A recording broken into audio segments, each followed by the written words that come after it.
Hey everyone! This is a quick reminder to subscribe and hit that like button. It lets me know that you are enjoying my content. Also, feel free to drop your suggestions for future stories in the comments below. Thank you for listening, and let's dive right in. Hey, there you are. Thought they forgot to send you in. What took you so long? Zoo's not gonna clean itself, you know. A chuckle echoes through the air, rough yet warm. Jade stands a few feet away, one hand gripping a mop, the other tucked casually into her uniform pocket. Her brown eyes flick to you, sharp with experience, but softened by a hint of amusement. The faint hum of distant animal calls weaves through the night air, low growls, rustling leaves, and the occasional screech of a bird overhead. Somewhere beyond the enclosures, rainwater drips from the eaves, splattering softly against concrete. So you're the new janitor, huh? Welcome to the Central Park Zoo, home of wild animals, endless trash, and, a few things they forgot to mention during orientation. Her lips twitch into a crooked grin. Don't worry, I'll fill you in. She adjusts her grip on the mop, resting it against her shoulder as if preparing for a lecture. The air smells faintly of wet grass and animal musk, familiar scents woven into the fabric of the place. All right, listen up. Trash duty comes first, always. Start at the east side of the zoo, near the primate enclosures. Trust me, those chimps throw more shit than a toddler on a sugar high. After that, hit the restrooms. People are disgusting, but at least they can't bite you. Well, most of them can't. She smirks, the sarcasm light but unmistakable. Next, it's windows and exhibits. Wipe down the glass so the guests can actually see the animals, and so the animals can stare back, judging you silently. She pauses, tapping her fingers against the mop handle, her gaze flicking toward the distant silhouette of the Reptile House. The building looms on the far side of the path, its dark windows faintly reflecting the glow of nearby lanterns. The faint hum of machinery echoes from within, filters and heaters working to maintain the enclosure's artificial climates. Yet even from here, the air seems heavier near that building, colder. Now here's the important part, Jade says, her tone shifting slightly. Less humor, more steel beneath the words. No matter what, never, and I mean never, go into the Reptile House between 12 a.m. and 1 a.m. Got it? You shift, curiosity sparking. Why? Jade tilts her head, as if considering whether to answer. Then she sighs, her breath visible in the cool night air despite the warmth of summer. Yeah. Figured you'd ask that. Look, I wasn't always so good at checking the clock. It was maybe 3 years ago. I was still new, same as you. One night I lost track of time, too busy mopping up bird crap near the flamingos. By the time I made it to the Reptile House, it was about 12:15 a.m. Her fingers tighten slightly on the mop handle. The distant echo of hissing drifts faintly through the air, almost as if summoned by her words.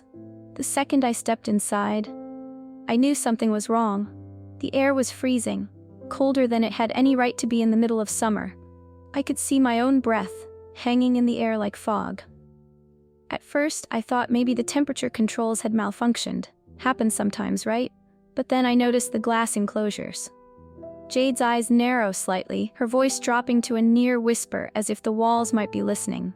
They were empty, every last one of them, snakes, lizards, even the damn frogs, gone. But I could still hear them. This faint, wet, slithering sound. It echoed through the halls, coming from everywhere and nowhere at once. And then, the glass started to crack. A faint tremor runs through her shoulders, barely noticeable. The distant chirp of crickets seems louder now, as if the entire zoo holds its breath. It started slow, just tiny fractures spiderwebbing across the glass. But it didn't stop. The cracks spread faster and faster, like something inside was trying to break through. I didn't stick around to see what it was. I ran. I could feel something watching me, following me, all the way to the exit. I didn't stop until I was outside. And then, just like that, the air warmed up, the noises stopped, and everything went back to normal. She pauses, letting the silence hang heavy between you. Somewhere in the distance, a lion's faint roar drifts through the night. So yeah, rule number 1, between 12 a.m. and 1 a.m., don't go into the Reptile House. And if you think you can just peek inside without stepping all the way in, don't. Trust me, you don't want to know what's waiting behind that glass when the clock strikes midnight. Her eyes meet yours, the sarcasm momentarily stripped away, leaving only the weight of experience. The kind of knowledge you don't get from training manuals or employee handbooks. Don't worry, you'll get the hang of it. Just follow the rules, keep your head down, and maybe don't get too curious. Curiosity doesn't go over well around here. She offers a crooked smile, the humor returning to her voice. Welcome to the night shift, kid. Try not to die, yeah? The sound of distant footsteps echoes faintly through the air, too soft to place, too distant to follow. Jade glances briefly toward the shadows beyond the path, her smile fading slightly. She turns, her footsteps fading into the night as the air around you seems just a little too still and just a little too cold. The distant sound of footsteps fades into the night, swallowed by the hum of insects and the faint rustle of leaves. For a moment, the air feels heavier, like the zoo itself is holding its breath. Then Jade's voice breaks the silence, her tone light but edged with something unspoken. Creepy, huh? Don't worry, you'll get used to it. Or you won't. Either way, you're stuck here now. She smirks over her shoulder as she walks, her boots scuffing against the concrete path. The lanterns along the walkway flicker faintly, casting long shadows against the enclosures. Somewhere nearby, an owl hoots, a low, mournful sound that seems to linger just a little too long. The faint scent of damp earth and animal musk clings to the air, heavy and almost metallic. All right, let's get back to business, Jade says, her voice shifting back to its usual tone, half sarcastic, half genuinely helpful. Chain of command's pretty simple around here. If you've got a problem, report it to the supervisor. Nobody else. Trust me, you don't want to go blabbing to the wrong person. And if you see another janitor wandering around after midnight, well, that's where things get a little tricky. She slows her pace, tapping her fingers against the flashlight strapped to her belt. The faint buzz of distant insects swells and fades like static, filling the silence between her words. Rule number 2, if you see another janitor after midnight, don't speak to him unless he speaks first. Got it? You shift slightly, curiosity flickering in the back of your mind. Why? Jade's smile is sharp, more amusement than comfort. Yeah, I figured you'd ask. Everyone does. You'd think the zoo would hire more than a couple of us, right? But trust me, if you see someone else out here after midnight, chances are they're not on the payroll. Her gaze flicks toward the distant silhouette of the bird sanctuary, half hidden behind a row of trees. The faint glow of lanterns reflects off the glass, broken only by the occasional flutter of wings inside. There used to be a guy named Tom. Good guy. A little too chatty, though. Couldn't keep his mouth shut if you paid him. She pauses, her smile fading slightly. Anyway, one night he was working near the bird sanctuary, same as you'll be doing soon. It was around 12:30 a.m. when he spotted another janitor standing near the enclosure. Just standing there. No flashlight, no equipment, just watching the birds. Her fingers curl slightly around the mop handle, the faint creak of wood breaking the stillness. Tom, being Tom, walked right up to him, asked if he needed help carrying some equipment. No response. The guy didn't move, didn't even flinch. So Tom asked again. That's when the guy finally turned around. Jade's voice drops, each word slower than the last. His face, it was wrong, like trying to look through fogged-up glass. No eyes, no mouth, just this blurry smear where his face should have been. But Tom didn't have time to react because the guy, whatever he was, reached out and grabbed him, just placed his hand right on Tom's shoulder. The air seems colder now, the distant hum of insects fading into the background. Somewhere nearby, the faint flap of wings echoes against the glass of the bird sanctuary. Tom screamed, loud enough to wake half the zoo. By the time anyone got there, he was gone. Vanished. All they found was his uniform, neatly folded near the enclosure. Boots, gloves, name tag, the whole set, just sitting there like he'd undressed and walked away. Jade exhales slowly, the tension in her shoulders barely noticeable. So yeah, if you see another janitor after midnight, don't say a damn word unless he speaks first. And if he doesn't? She tilts her head slightly, eyes meeting yours with a faint glint of warning. Pretend you never saw him. Keep your head down, keep walking, and don't look back. Trust me, you do not want him to notice you. Silence settles between you, thick and heavy like the air before a storm. The faint rustle of leaves overhead sounds almost like whispers, just beyond the edge of hearing. Jade's tone shifts, the humor creeping back into her voice like a shield against the dark. Hey, don't look so freaked out. Chances are you won't even see him. I've only run into him twice in all the years I've been working here. Just follow the rules, and you'll be fine. Probably. She turns, footsteps echoing faintly against the concrete as she heads toward the next section of the zoo. The air seems warmer now, the distant hum of machinery rising above the quiet murmur of distant animals. Come on, kid. We've got more ground to cover. And trust me, the next rule's even weirder. The lanterns flicker briefly as she walks past, shadows dancing along the path, like something unseen is moving just beyond the edges of the light. And somewhere, faint and distant, you could almost swear you hear footsteps that don't quite match your own. Jade's footsteps echo softly along the stone path as she leads the way through the Central Park Zoo, her mop swaying loosely against her shoulder. The faint rustle of leaves drifts through the air, mingling with distant animal calls and the low hum of city traffic beyond the zoo's walls. The path curves gently, lanterns casting pools of pale yellow light against the wet pavement, reflecting faint silhouettes of branches above. You're doing good so far, kid. No spontaneous disappearances, no reptilian nightmares, yet. Maybe you've got a knack for this after all. Her voice carries its usual sarcastic warmth, but beneath the humor, there's a thread of something more genuine, like she's rooting for you to make it through the night in one piece. As you pass a row of exhibits, the air shifts slightly, cooler, with a faint scent of salt water carried on the breeze.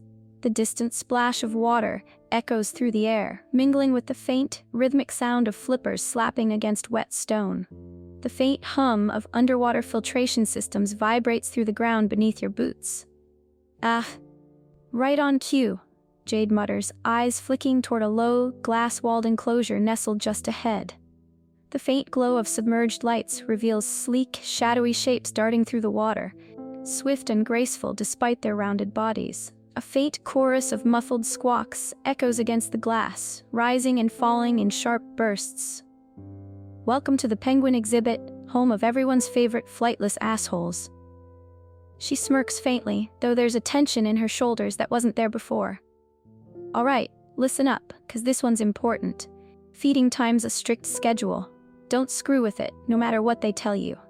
The path curves closer to the enclosure, where faint reflections ripple across the glass like faint whispers of movement beneath the surface. Jade slows her pace, tapping her fingers against the railing as she glances toward the water with a wary sort of familiarity. Rule number 3. If the penguins start talking, don't listen. They lie. Always. You pause, the weight of her words sinking in slowly. Talking penguins? Jade catches the expression on your face and lets out a short laugh, the sound half amusement, half exasperation. Yeah, I know how it sounds. Trust me. I thought someone was messing with me the first time too, but you'll hear them eventually. Usually when your back's turned. They're sneaky little bastards like that. She leans against the railing, eyes scanning the dark water beyond the glass. Feeding them's easy enough. Just follow the schedule posted in the break room. Strict portions, no extras, no matter what sob story they try to sell you. They're good at guilt trips, and I mean good. Her gaze shifts slightly, eyes narrowing as if remembering something distant and unwelcome. My first month here, I was pulling late-night feeding duty. It was around, maybe 11:45 p.m.? Almost midnight. I just finished measuring out the fish when I heard it. My name. Clear as day. Jade pauses, her fingers tapping rhythmically against the metal railing as the soft splash of water echoes from beyond the glass. At first, I thought it was one of the other night crew messing with me, so I turned around. There it was, this fat little bastard standing right up against the glass, staring at me like it knew exactly what it was doing. Its eyes? God, I swear they looked too sharp. Too aware. The faint ripple of water shivers against the glass as a shadow glides past beneath the surface, dark, sleek, and too fast to follow. And then it spoke, clear as day, like someone whispering right in my ear. You're late, don't you care if we starve? The air feels heavier now, the faint splash of water echoing louder against the distant hum of filtration systems. Jade's voice lowers, her usual sarcasm fading beneath the weight of memory. I froze. I knew the rules. I'd read the damn list the first day on the job. But hearing it, Hearing it was different. It wasn't supposed to sound so human. And then the others joined in, whispering my name, over and over, faster and faster, like a damn chant. Somewhere beyond the glass, a faint squawk echoes through the air, distant yet too clear to ignore. The shadows beneath the water shift, sleek shapes gliding closer, as if drawn by the memory of their own deception. I won't lie to you, part of me wanted to break the schedule. Just a little extra fish to shut them up, you know? But I remembered the rule. They'll say anything to get what they want. Lie through their little beaks until you're second-guessing yourself. So I did what the list said. I ignored them, just finished the feeding, locked up the storage room, and got the hell out of there. She pushes off the railing, her footsteps slow and deliberate against the damp pavement. The faint splash of water fades as she moves past the enclosure, her gaze never quite leaving the shadows beneath the glass. They still try it sometimes, usually when you're alone, especially if you're running late. So don't let them get to you, no matter what they say. Just follow the schedule, feed them the right amount, and walk away. Trust me, it's better if they don't think you're listening. Her smile returns, crooked and sharp but with a trace of warmth beneath the sarcasm. And if one of them calls you an idiot for not handing out extra fish, well, welcome to the club. They're all jerks anyway. The air feels warmer as you move past the exhibit, the faint hum of distant machinery fading into the background. Somewhere behind the glass, a faint splash echoes one last time, sharp as a whisper, just loud enough to hear. Come back. We're still hungry. Jade's footsteps don't slow, and neither do yours. The faint splash of water from the penguin exhibit fades behind you as Jade leads the way down the path, her boots scuffing softly against the pavement. The air feels heavier now, thick with the scent of damp earth and distant animal musk. Somewhere overhead, leaves rustle faintly in the breeze, though the air itself feels unnervingly still. See? Not so bad so far, right? Jade glances over her shoulder, her smirk half amusement, half challenge. I mean, sure, you've got invisible janitors, lying penguins, and whatever the hell's lurking in the Reptile House, but hey, at least the bathrooms don't talk back. Yet, the faint hum of overhead lamps buzzes softly against the night air, casting long shadows across the path. Beyond the trees, faint silhouettes of animal enclosures rise against the dark, their faint outlines barely visible in the low light. Anyway, let's talk about animal behavior. It's more important than you think. Her tone shifts slightly, still casual, but with an undercurrent of something more serious. Most of the critters around here are pretty predictable. Feed them on time, don't mess with their routines, and you'll be fine. But every so often, you'll spot one outside its enclosure when it shouldn't be. She slows her pace, eyes flicking toward a distant section of the zoo where faint lanterns illuminate a row of smaller habitats nestled among the trees. The air feels cooler here, the distant hum of city traffic fading into the background like a distant memory. And that brings us to rule number 4. If you lock eyes with the red panda outside its enclosure, expect an eventful shift. Just stay calm and follow the rules, you'll make it through. You blink, curiosity sparking before you can stop yourself. Why? Jade exhales, her breath visible against the cool night air despite the warmth of the season. It's not as bad as the other stuff, but it's not exactly a walk in the park either. The thing is, the panda's not dangerous, not like the snow leopards anyway. She pauses, her gaze flicking toward the distant enclosures as if half expecting to see something watching from the shadows. Think of it like a warning sign, a heads up that things are about to get weird. The path curves slightly, leading toward a maintenance shed tucked near the edge of the zoo grounds. Its weathered wooden walls blend into the surrounding trees, the faint glint of metal tools visible through a half-open door. Jade slows her pace, eyes lingering on the shed as if remembering something she'd rather forget. My first time seeing it was about 3 years ago? Maybe 4. I was heading to the maintenance shed to grab some supplies. Nothing unusual, just a late-night shift like any other. It must have been close to midnight. The air was weird that night, too still, like the whole zoo was holding its breath. A faint rustle of leaves drifts through the air, though no wind stirs the branches above. The distant call of an owl echoes faintly, too far away to pinpoint. I didn't notice it at first. Just grabbed the stuff I needed and turned to head back. and there it was. The red panda, sitting right outside the shed like it had been waiting for me. Its fur looked almost too red under the lantern light, like a splash of paint against the dark, and its eyes. Jade trails off briefly, her fingers tapping rhythmically against her belt as if grounding herself against the memory. I swear to God, its eyes looked human. Not in a creepy horror movie way, just too aware, like it knew exactly what was coming. We locked eyes for maybe 3 seconds, just 3 seconds, and then it tilted its head like it was telling me, brace yourself. The faint crunch of gravel echoes beneath your boots as the two of you move past the shed, the distant hum of machinery vibrating faintly through the air. That night was rough. Everything that could have gone wrong did. I caught a glimpse of the other janitor near the bird sanctuary, just standing there, watching. The penguins wouldn't shut up, whispering my name every time I passed their enclosure. And the footsteps.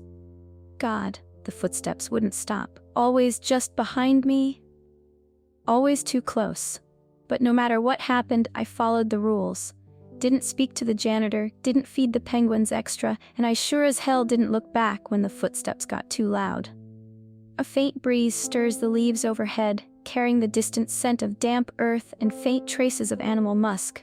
Somewhere beyond the trees, a low growl echoes faintly, too distant to place, too clear to ignore. And you know what? I made it through. Every rule I followed was like a shield, kept me one step ahead of whatever the hell was trying to get too close. By the time my shift ended, the air felt lighter, like the zoo was letting me leave.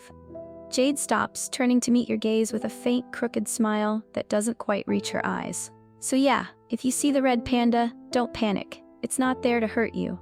It's there to remind you to stay calm, follow the rules, and push through the chaos. Think of it like a furry little omen with trust issues. Her smile widens slightly, the humor creeping back into her tone as if to shake off the weight of the memory. And hey, if you manage to get through a night without screwing up, maybe it'll show up again just to say congrats.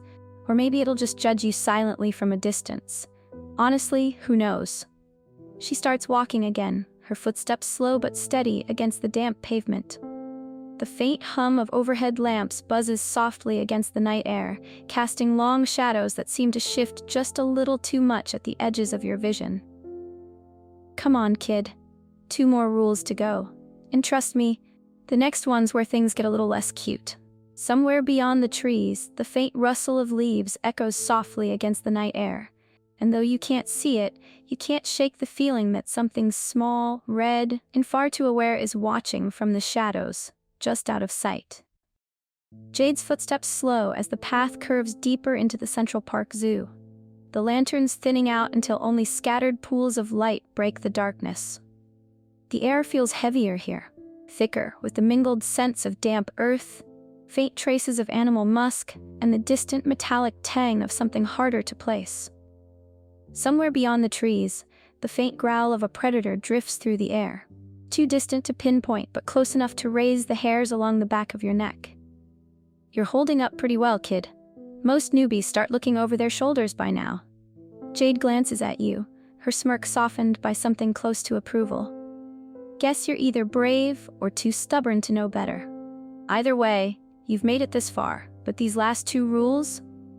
Her tone shifts slightly, the humor still there but muted beneath something heavier. They're the ones that really matter. Screw these up and, well, let's just say the zoo doesn't give second chances. Her gaze flicks toward a nearby enclosure, half hidden behind the trees. The faint gleam of metal fencing catches the lantern light, its mesh woven thick and high.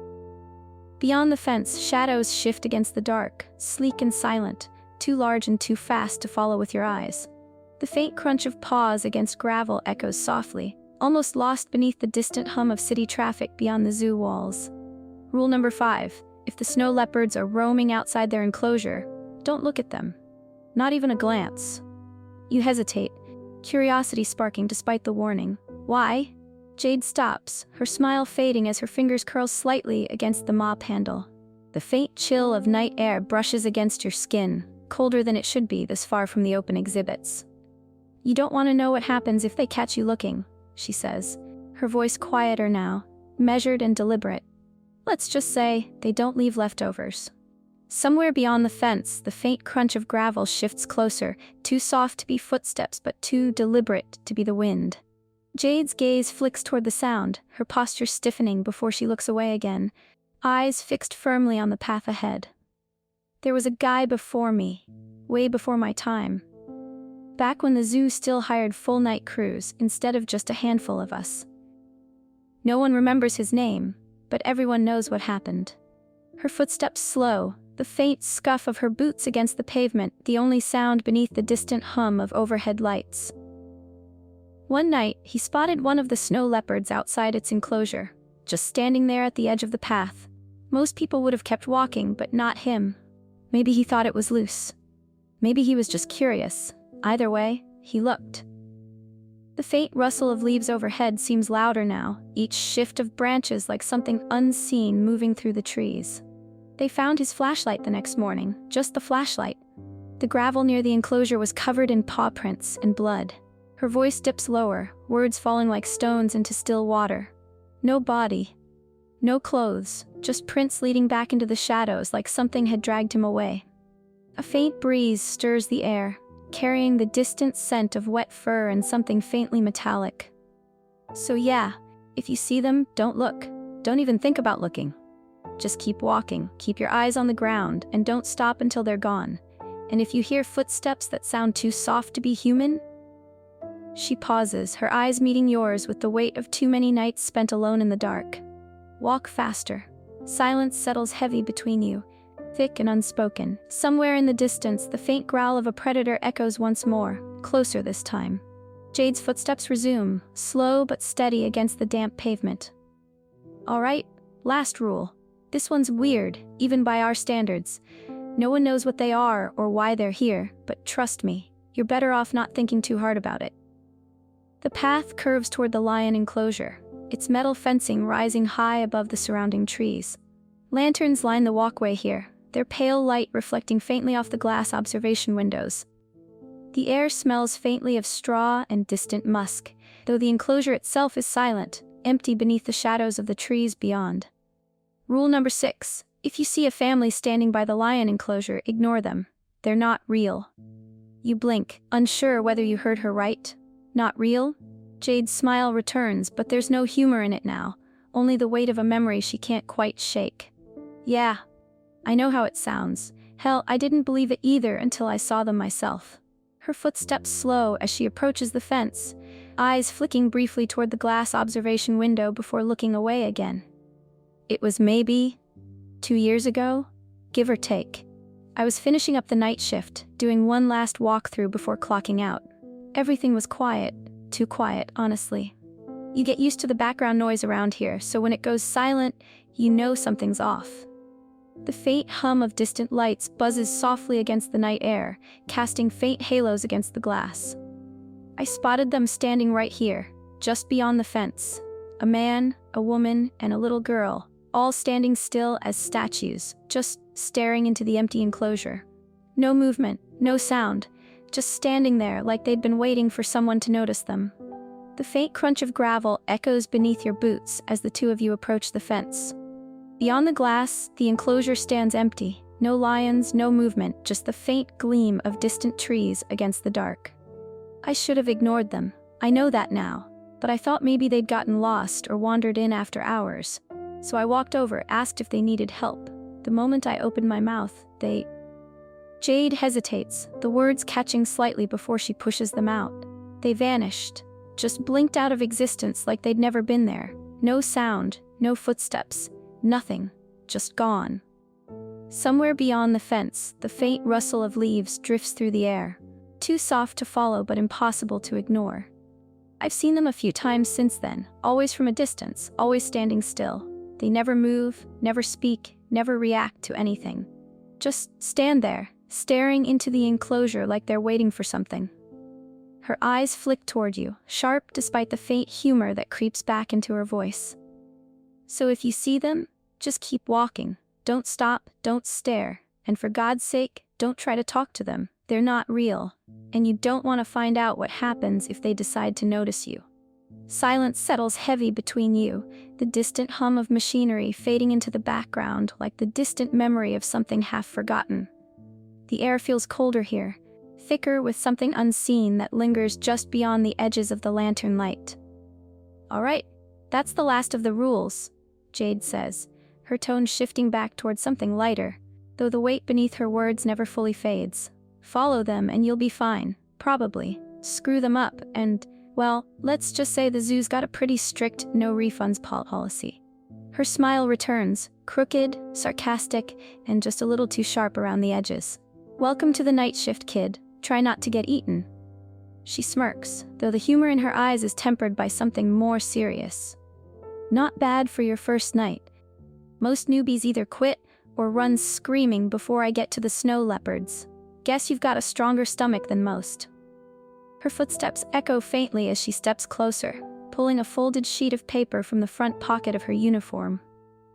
The faint crinkle of paper breaks the silence as she holds it out, her fingers curling slightly around the edges as if reluctant to let it go. "Here, take it. You're gonna want this."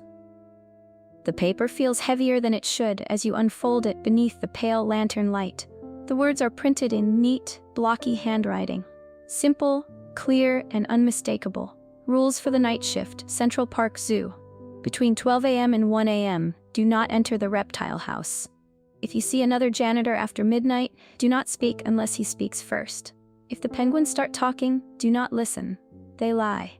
If you lock eyes with the red panda outside its enclosure, expect an eventful shift. Stay calm and follow the rules. If the snow leopards are roaming outside their enclosure, do not look at them. If you see a family standing by the lion enclosure, ignore them. They are not real. Memorize them, follow them, and you'll be fine, Jade says, her voice quieter now, serious in a way that leaves no room for argument. Screw them up, and, well, let's just say the zoo doesn't forgive mistakes. She pauses, then pulls a second slip of paper from her pocket, a smaller scrap torn from a notepad. Numbers scrawled in faint blue ink stand out against the white paper, the handwriting quick and slightly uneven. "And if things get weird, like really weird, call me." She presses the paper into your hand, fingers lingering briefly against yours as if to emphasize the point. "Doesn't matter what time it is. I've seen enough shit in this place to know better than to ignore a distress call." Her smile returns, softer this time, less sarcastic, more genuine. "Besides, someone's got to keep the new kid alive, right?" Silence stretches between you, broken only by the distant hum of machinery and the faint rustle of unseen movement beyond the trees. The air feels colder now, thicker, heavier, as if the zoo itself is listening. Watching. "Well, I guess this is where we part ways." Jade steps back, adjusting her grip on the mop handle as she casts a glance toward the distant silhouettes of the enclosures beyond the path. "You'll be fine. Just keep your head down, follow the rules, and try not to overthink the weird stuff. It's easier that way." You take a step back, the faint crunch of gravel beneath your boots sounding too loud against the stillness. The distant cry of a bird echoes faintly through the air, sharp and brief before fading into silence. "Oh, and one last thing." Jade's voice cuts through the quiet like a knife, stopping you mid-step. She doesn't turn around. Doesn't need to. If you hear footsteps following you after your shift, don't look back. Just keep walking. Her words hang in the air, heavy and final. The faint hum of distant lights buzzes faintly overhead as the shadows along the path seem to shift just slightly, too soft to see, too close to ignore. You take another step back, then another. The air feels thicker now, warmer and colder all at once, like the moment before a storm breaks. Somewhere beyond the trees, the faint crunch of gravel echoes softly against the night air. But your footsteps are the only ones that should be there. You don't look back. The zoo gates close behind you with a low, heavy clang, the sound echoing through the empty streets beyond. The air outside feels colder, sharper, as if the city itself is holding its breath. Somewhere far behind you, just beyond the edge of hearing, the faint crunch of gravel lingers too long. The night is still, but not empty. And somewhere in the shadows, something is watching.